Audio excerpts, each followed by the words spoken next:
आपल्या अभद्र आणि कायमच जातीद्वेषाने पछाडलेल्या वक्तव्यासाठी राष्ट्रवादी शरद पवार गटाचे नेते आणि शरद पवारांचे वैचारिक मानसपुत्र जितेंद्र आव्हाड यांचे वक्तव्य तुम्ही ऐकले असतीलच। त्यात बऱ्याचदा सत्तेचा माज आणि जातीद्वेषाचा दरबसतो।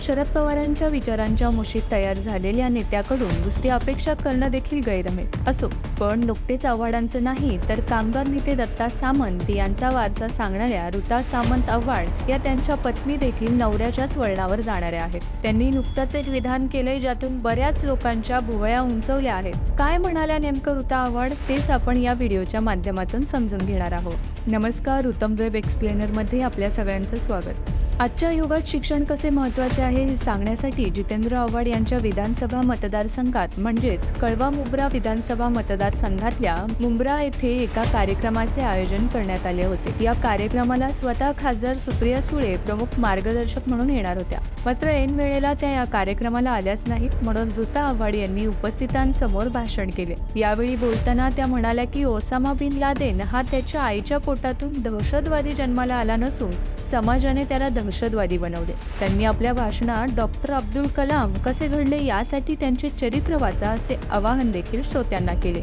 मात्र हे सांगितल्यानंतर त्यांनी आयुष्याची दुसरी बाजू देखील सांगितली। ओसामा बिन लादेन जन्मापासूनच आतंकवादी नव्हता, त्याला समाजाने आतंकवादी बनवले असा उल्लेख केल्याने ऋता आव्हाड यांच्या या विधानामुळे आता सत्ताधारी पक्षाच्या हातात आयते कुलीप मिळाले आहे। राष्ट्रवादी काँग्रेसचे शरद पवार गटाचे नेते जितेंद्र आव्हाड यांच्या पत्नी ऋता आव्हाड यांनी मुंब्रा येथे केलेल्या भाषणावरून ऐन विधानसभा निवडणुकीच्या तोंडावर राज्यात चांगलेच राजकारण तापले आहे। जगातील सर्वात मोठा आतंकवादी ओसामा बिन लादेन आणि माजी राष्ट्रपती मिसाईल मॅन अब्दुल कलाम यांची तुलना केली असल्याचे आरोप आनंद परांजपे यांनी केला आहे। लादेनवर वक्तव्य करून ऋता आव्हाड यांनी अकलेचे तारे तोडले आहेत। राष्ट्रवादीकडून लादेनवरील वक्तव्याचा तीव्र निषेध करत असल्याचे सांगत पोलिसांनी व्हिडिओ तपासून राष्ट्रद्रोहाचा गुन्हा दाखल करावा अशी मागणी राष्ट्रवादी काँग्रेस अजित पवार गटाचे नेते आनंद परांजपे यांनी केली आहे। ओसामा बिन लादेनचे उदाहरण देणं हा राष्ट्रद्रोह असून लादेन आणि कलाम यांची तुलना करणं देखील राष्ट्रद्रोह असल्याचे परांजपे यांनी सांगितले।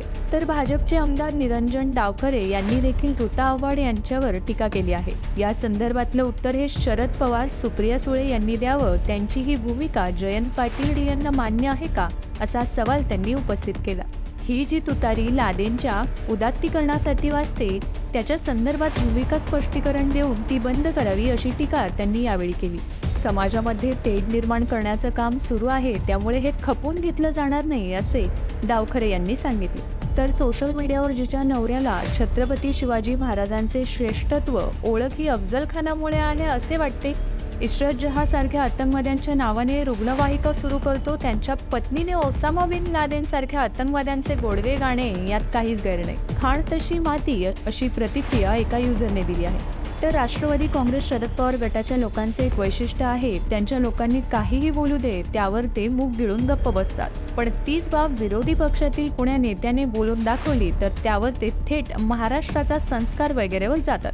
त्यामुळे आता ते यावर काय भूमिका घेतात हे पाहणे खरंच इंटरेस्टिंग आहे अशी भावना देखील काही लोकांनी बोलून दाखवली आहे। एकंदरीतच ऋता आव्हाड यांनी केलेल्या वक्तव्यावर तुमचं काय मत आहे ते आम्हाला कमेंट करून नक्की कळवा। तोवर पाहत राहा उत्तम मराठी।